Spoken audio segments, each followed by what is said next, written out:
12. Garde-toi de faire alliance avec les habitants du pays où tu dois entrer, de peur qu'il ne soit un piège pour toi. Mon frère, ma soeur, tu voudrais te marier, et c'est avec un incroyant que tu te maries. Il sera un piège pour toi, ma soeur. Elle sera un piège pour toi, mon frère. Tu te fiancies, c'est avec un non-croyant que tu te fiancies. C'est un piège. C'est un piège. Garde-toi de faire alliance. La plus grande alliance qu'un homme peut faire sur terre, c'est l'alliance du mariage. La plus grande alliance. Il a dit dans 2 Corinthiens, chapitre 6, verset 14, « Ne vous mettez pas avec les infidèles sous un joug étranger, car quel rapport y a-t-il entre les ténèbres et la lumière? Sortez du milieu d'eux, mon peuple. Ne prenez pas part à ce qui est impur, ce qui est ténébreux. Ne vous mettez pas sous un joug étranger. Le joug, c'est l'alliance. Et quelle est la plus grande alliance qu'un homme ou une femme peut tisser sur terre? C'est l'alliance du mariage. Garde-toi, verset 12, de faire alliance, mon frère, ma soeur. Ça, c'est sur le plan du mariage.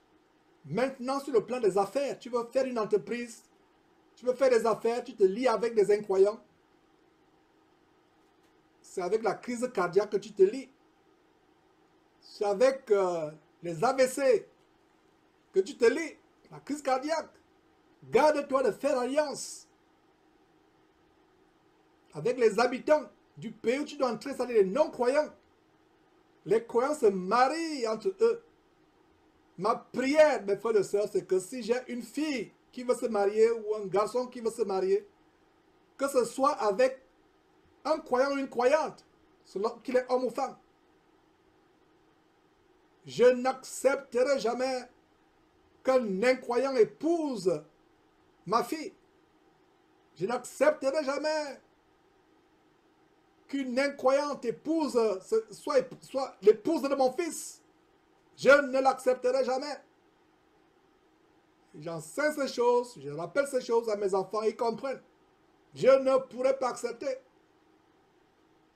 Nous avons fait des choses pas correctes devant Dieu, nous ne connaissons pas cette parole.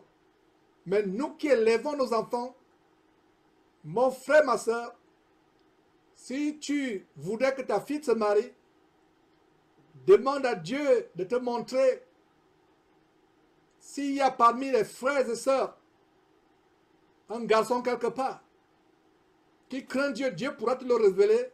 Prie Dieu pour que Dieu confirme cela. Si tu as besoin d'une femme pour ton fils, frère, sœur, ne va pas chercher vers les incroyants. Ne va pas chercher vers les faux chrétiens.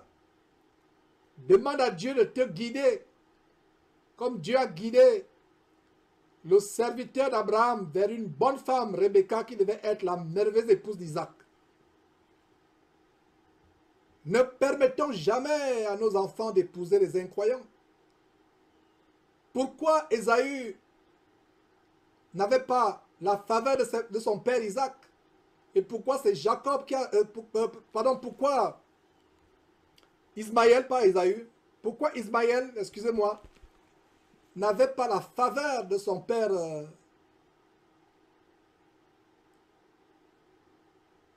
Abraham? Et pourquoi c'est Isaac qui a eu la faveur d'Abraham? Parce que, entre autres choses,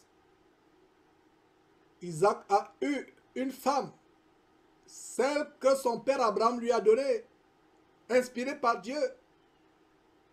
Faisons très attention, mes frères et sœurs. Garde-toi, verset 12 à nouveau, faire alliance avec les habitants du pays où tu dois entrer, de peur qu'il ne soit un piège.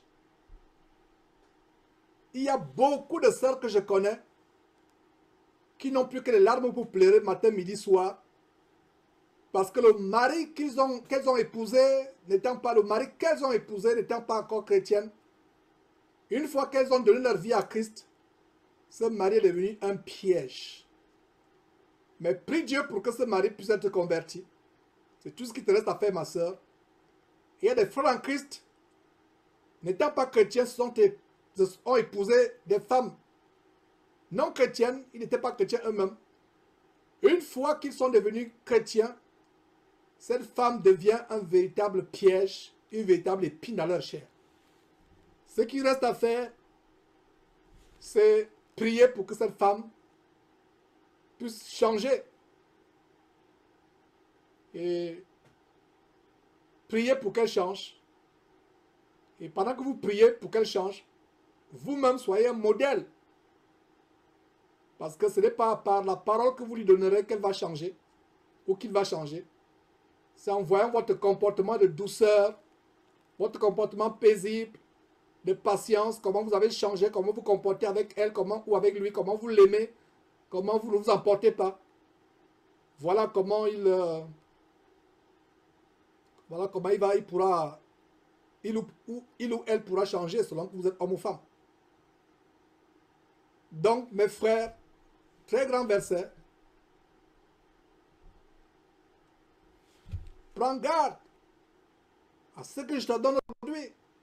Et c'est la même chose que Dieu aujourd'hui derrière Jésus-Christ TV. Sur la base du verset 12, Exode 34, 12.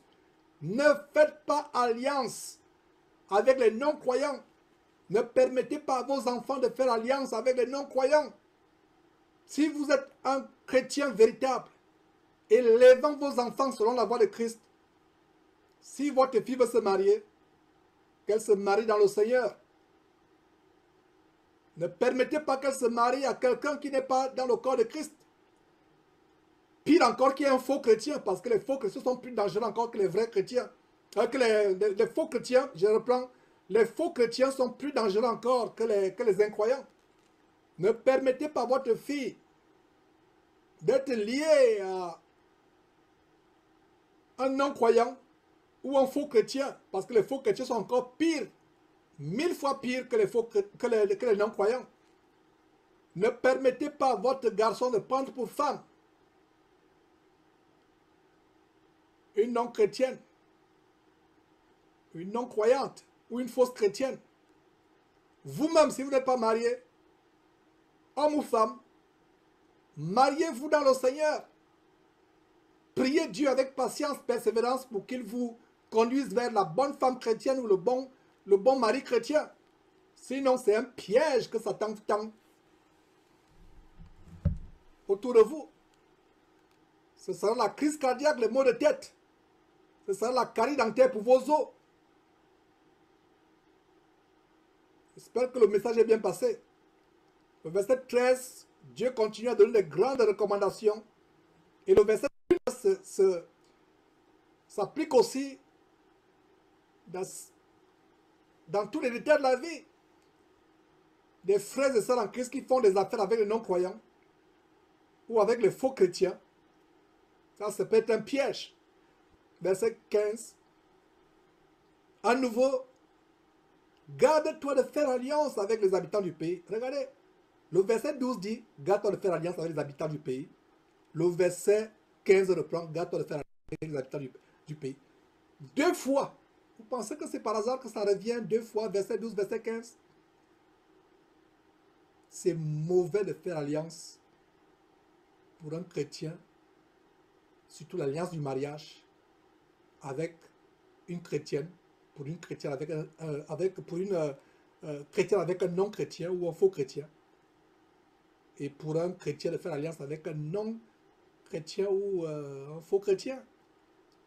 Garde-toi de faire alliance avec les habitants du pays, de peur que se prostituant à leur Dieu et leur offrant des sacrifices, ils ne t'invitent et que tu ne manges de leurs victimes.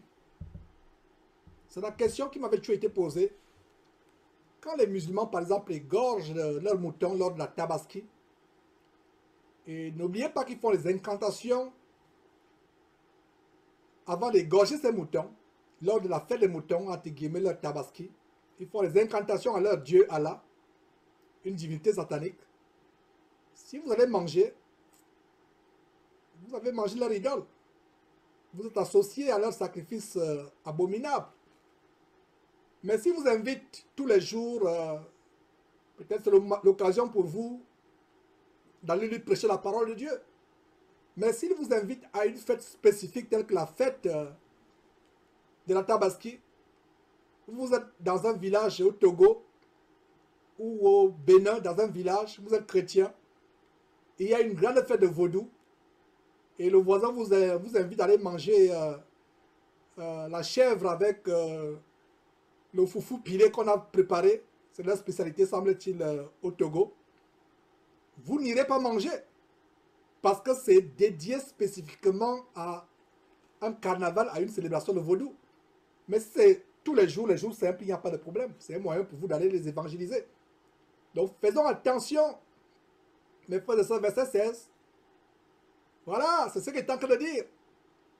De peur que tu ne prennes de leurs filles pour tes fils, et que leurs filles, se prostituant à leur Dieu, n'entraînent tes fils à se prostituer à leur Dieu.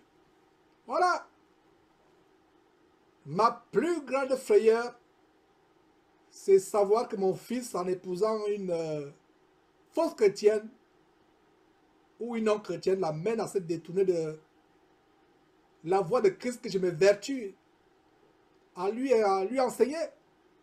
Ma plus grande frayeur, c'est que ma fille, en allant avec un non-croyant ou un faux croyant, un non-chrétien ou un faux chrétien, se détourne, se prostitue, commence à mettre des habits de prostituée, commence à aller dans les boîtes de nuit, commence à se comporter comme des prostituées. Oh, frères et sœurs, c'est pour ça que nous, parents, nous devons être rigoureux dans ces choses, en les inculquant à nos enfants, aussi avec beaucoup d'amour et de patience et de persévérance.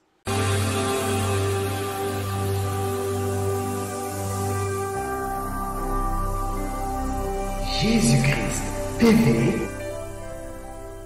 vous connaîtrez la vérité et la vérité vous affranchira.